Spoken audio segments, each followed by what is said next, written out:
Arizona Cardinal fans, Eric back in the Birdgang Fan Cave with my co-host Brian. Brian, welcome back. I know we had Princess Pinky on the show last week.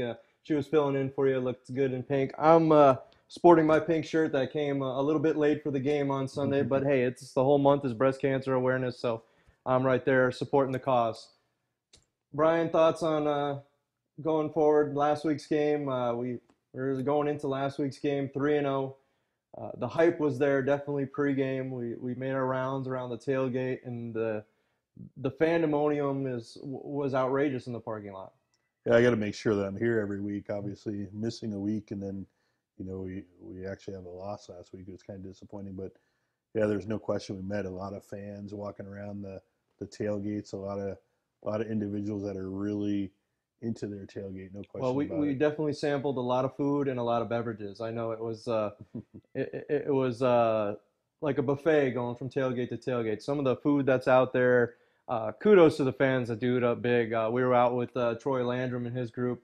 I mean, they have a grill that's the size of our couch. There was more meat on that grill than at a Las Vegas style buffet. So it was excellent out there. We made it out to see the number one tailgate crew and Randy out there. We met a couple new guys with the trailer that was all decked out, dedicated to Pat Tillman and stuff. We had a shot of them on our intro video. Just great. A lot of fans came by our tent and took pictures and said hi and everything. So it was fun. Pre-game was fun. Getting into the game couldn't have started off more horrible. You had David Johnson fumble that opening kickoff, and things just went bad from there. Yeah, we couldn't execute. Getting in the red zone, I think 5 times, and coming away with field goals each time was really disappointing. And then turnovers, turned the ball. I think we had 3 turnovers and 4 sacks in the game. So no question, when we're not executing, that's what's going to happen. You can't Well, I'll win tell those you, games. yeah, definitely there was some, non-execution in the red zone. You would think with Mikey Potty being back in and stuff, we especially on the first and goal play, we should have just rammed that right in there. You got to run right behind Mikey Potty and just straight down the middle, barrel that in. But we were still in the game. We were in the game. We came back. We got a late touchdown out of David Johnson, and it was right there for the taking. We could question the play calling all we want. I don't know. We have to trust in Bruce Arians, though. He's gotten us so far, since he's been the head coach. We could all play armchair quarterback at this point, but it is what it is. Yeah, maybe an early loss will be good for the team. There was a lot of confidence in the team, and maybe all of a sudden they'll realize that they can be beatable. There's teams out there that can beat them if they're not Sure. executing and playing hard on a weekly basis. And They we give it always away. we always talk about, you look at the schedule. There's games that you think, well, it'd be all right if we lose that one. Seattle, we might not sweep Seattle, although this year they're not looking too good. But when you look at a Rams team like that, that's that's a winnable game. That's a game that you should not have lost. Especially a home game. Yeah, and Home it game. affects our home record, which it was loud in there. I mean, yeah, I think I saw the Nestable meter, 114 maybe was a peak on that, 115. I don't know, but it was loud. I could tell when you get that feeling where it's just closing in around you noise wise, it's definitely loud in the stadium. Yeah, we just had a few mistakes, especially on the defensive side. A couple plays. Todd Gurley, I didn't think he was as good as his numbers came to be. We just gave up 2 big plays, Right. and made Foles look really good too with his 3 touchdown passes. And as usual, we've seen it in multiple games, and it affected us. The refs on a few of the calls. There was a fumble by the Rams that probably should have been our ball inside the 5 yard line. That could have changed the whole outcome of the way the game ended and everything else. So Yeah, there's some issues there. Obviously, everybody knows what happened Seattle and Detroit on Monday night with that call there with the batted ball out the back of the end zone now. yeah. I mean, that may, looking going into Detroit, that may either fire Detroit up, or we may be looking at a team if we get up early, They they could fold. fold. Yeah, You I'm know, hoping I'm hoping it's the later, and that really sets into their minds, and they were crushed by that Monday night loss. I mean, what a horrible way to lose the game. I would have probably still been sitting in my seat shaking my head if that happened to us right there. So we'll be back in a few seconds and talk about the Motown in Detroit Motor City this week. Cardinal fans, we're back in the fan cave here, Eric and Brian, and we're talking Detroit Lions, Arizona Cardinals coming up on Sunday, 1 o'clock Arizona time. We didn't make the trip this week to Detroit. We're got a couple other trips scheduled. We'll talk about that a little later. But as usual, you can head out to Mad Dogs in Mesa, Metro Sports Bar on the west side, the Nest out in Glendale, and there's a few others. We're slowly learning all these Cardinal bars and stuff. Normally, we like to get on the road with the team, but we've been invited to a few, and we're going to try to start covering some of the fans at these local get-togethers and stuff on road games that we're not out of town for. So looking ahead, Detroit Lions, what's your thoughts? I know they have some bang-up issues in their secondary. Jacoby Bell's not in for this week, and again, they're staring down the barrel at 0-5 possibly.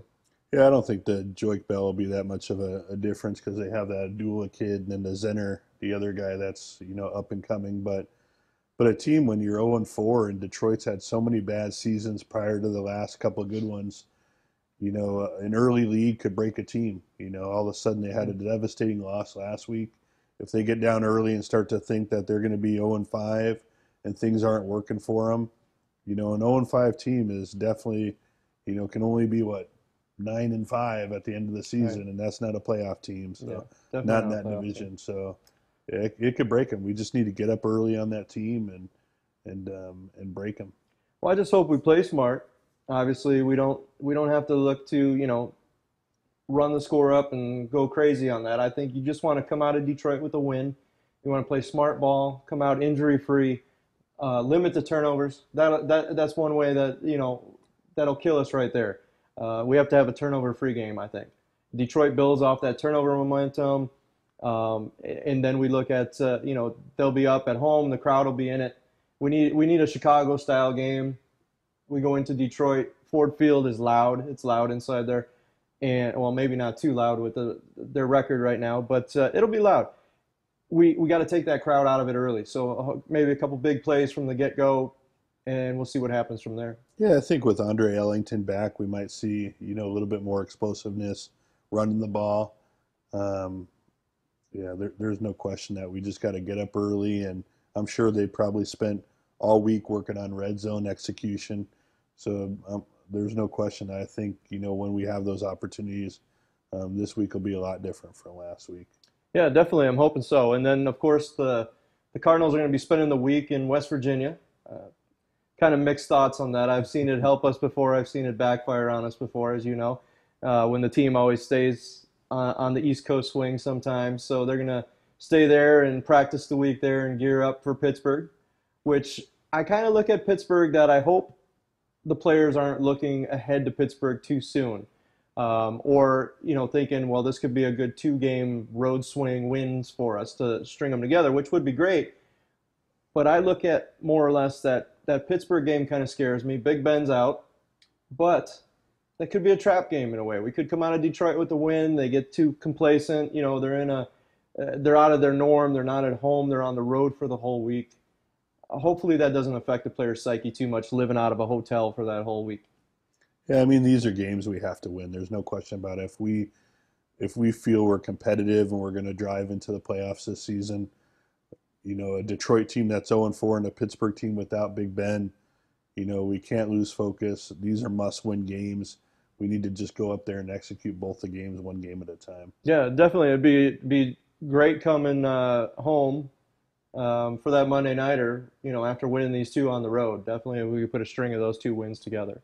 So we'll be back in a few seconds and talk about our upcoming road trips. Birdgang fans, we're back and we're talking road trips. So after the Cardinals come off their road trip, we have the Monday nighter at home against Baltimore Ravens, which should be an exciting game. Primetime games are always great. The Nest will be rocking. I know the fans are going to be ready after 2 weeks of the team being on the road and stuff. I can't wait to see some of the tailgates for Monday night. I'm wondering, too, you think the fans dress up for Monday Night Football since it's so close? It's technically not the Halloween game, but it's our home Halloween game, so I'll probably see some costumes out there a little different from the norm and stuff, right? Yeah, I would imagine so. I think that game falls on the 26th. Yeah, it's Halloween's that Saturday, so yep. So yeah, it's the first game before. I mean, the next Sunday is the first, so I can't imagine dressing up on the first for any game. So Well, I'm guessing, I thought we were going to dress up. We'll be in Cleveland for the Halloween weekend, taking in the sights and sounds of Cleveland and cheering on the team out there representing the Bird Gang takeover in Cleveland. So anything special planned? We going to do any Halloween costumes for that Sunday? I hadn't thought about that much, but maybe we ought to come up with something for this game. Who knows? We might have to think. Maybe we dress up as dog biscuits or something, and that. Nah, that probably won't work. So, we'll be out in Cleveland. We're going to do some fun stuff. We're looking at taking in the NFL Hall of Fame. So we're going to do a little tour. I'm going to try to film some of that if they let us sneak in the camera and do a little filming. I don't know what their rules and regulations are. So watch our Periscope on Twitter on Bird Gang Road Crew. We might try to bring some live footage from there. If not, we'll take some still shots and get away with what we can and put it up on the website. We're also going to take in the Rock and Roll Hall of Fame. You got to do kind of both when you're there. And hopefully some good food in the city. I know we've been contacted by a few fans that are local there, Cardinal fans, a couple fans that are driving from surrounding areas, invited us to come meet up at their tailgate. So we'll be live from the tailgates. We'll be live from inside the stadium as normal. If we can sneak over to the team hotel again, we'll get you guys some Bird Gang shout-outs from the players as they prepare Saturday night for the game on Sunday. Anything you're looking forward to about Cleveland? I have never been there myself. So. Yeah, I've never been to Cleveland. It should be a really exciting trip. I mean, no question that Canton visiting the Hall of Fame will be amazing. We've been mentioned a few different spots to recommend to eat at, but we'll definitely put something together for the fans. Some sort of meetup once we have an idea. The possibilities of where to meet, maybe a sports bar or something pregame. We'll create an event, so if there's any fans that are making that trip, we can definitely have an opportunity to meet you. And you can always send us an email on our website at info@birdgang.com. Invite us out. If you're in Cleveland, invite us out. We'll stop by. We'll get together and cheer on the team together and hopefully have a victory in Cleveland. All right, Cardinal fans, for Eric and Brian, closing thoughts. Hopefully we get this W on the road. And hopefully we string 2 W's together, and then we're back at home staring down the Ravens, and it'll be a blast and an all-out party, I'm sure, on Monday night. So we don't want to get too far ahead with the scheduling and stuff, but like you said, we'll be out on the road. We also have a St. Louis trip planned in December. There's details already up on the events page on that. You can contact us again at the website for more information. And as we work on our scheduling, we're still gonna bring you guys hopefully a couple of the Cardinal players with some questions and answers, some fan one-on-one interviews. Just look forward to that, and we'll see you next week back in the Fan Cave.